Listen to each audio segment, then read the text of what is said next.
নমস্কাৰ বন্ধুসকল, মই সৌৰভ। স্বাগতম জনাইছোঁ আপোনালোকক আমাৰ চেনেল সৌৰভ বেম্বো ক্ৰাফ্টলৈ। বন্ধুসকল, আজিৰ ভিডিঅ'টোত মই আপোনালোকক এটা সৰু বাঁহৰ টাব বনাবলৈ শিকাম, যিটো দেখিবলৈ খুব সুন্দৰ হ'ব আৰু আপোনালোকে নিশ্চয় দেখিবলৈ পাইছে।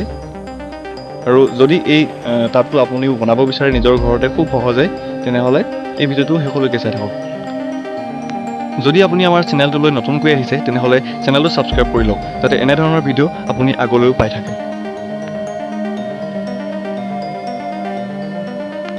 বন্ধুসকল, আপোনালোকে এনেধৰণৰ এটা চুঙা যোগাৰ কৰি লওক। ঠিক আছে, এনেধৰণৰ এটা চুঙা। বৰ বেছি দীঘল নকৰিব, একেবাৰে চুটিও নকৰিব।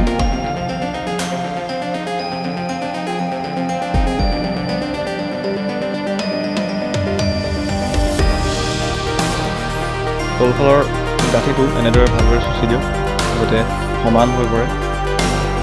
নহ'লে তলটো বেছি ডাঙৰ হৈ থাকিলে দেখিবলৈ ভাল নালাগিব। ঠিক আছে,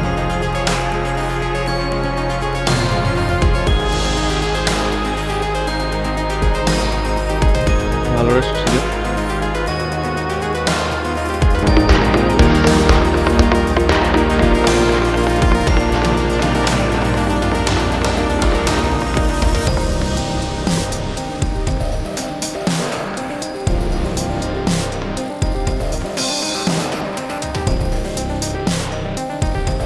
চুঙাটো চুচি কমপ্লিট হোৱাৰ পাছত আমি ইয়াক জুইৰে পুৰি আনিম, যাতে সম্পূৰ্ণ ক'লা হৈ পৰে। ক'লা হৈ পৰিলে এটা ষ্টাইল হ'ব।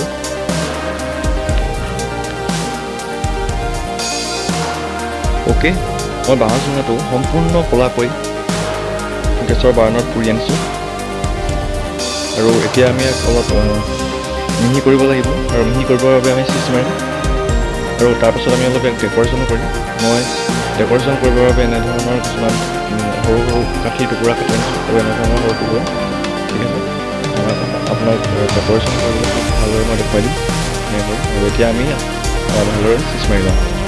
ঠিক আছে, ভালদৰে চিচ মাৰি লওঁ, আৰু বৰ বেছি জোৰেৰে চিচটো নামাৰিব, নহ'লে তলৰ যিটো বাঁহৰ নিজৰ ৰং সেইটো ওলাই গুচি আহিব। চাওক, অলপ অলপ ওলাইছে, আৰু ইয়াতকৈ আমি বেছি নামাৰোঁ।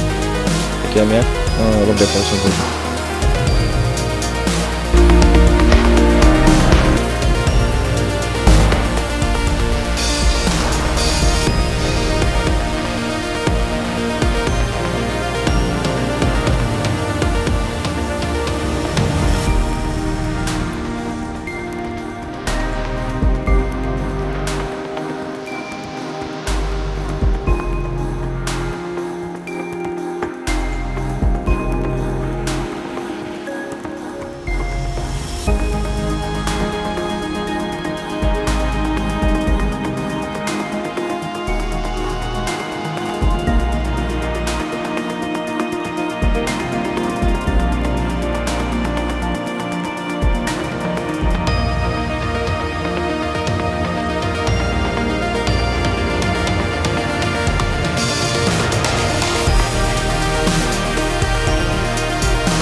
অ'কে গাইজ, আমাৰ ফুলৰ টাবটো বনাই সম্পূৰ্ণ হৈছে, আৰু ইয়াক আপোনালোকে চাব পাৰে কেনেকুৱা ধৰণৰ হৈছে। মোৰ মতে ধুনীয়া হৈছে দেখিবলৈ, আৰু আপোনালোকৰ মতে কি হৈছে তলত মোক কমেণ্ট কৰি জনাব। আৰু আপোনালোকে এনেধৰণৰ এটা ফুলৰ পুলি ৰুই দিব পাৰে। মই ইয়াত মাটি দি ফুলৰ পুলি এটা ৰুই দিছোঁ। ঠিক আছে। আৰু যদি আপোনালোকৰ এই ভিডিঅ'টো ভাল লাগিল তেনেহ'লে মোৰ ভিডিঅ'টো লাইক কৰক, শ্বেয়াৰ কৰক আৰু মোৰ চেনেলটো ছাবস্ক্ৰাইব কৰিবলৈ নাপাহৰিব। ধন্যবাদ।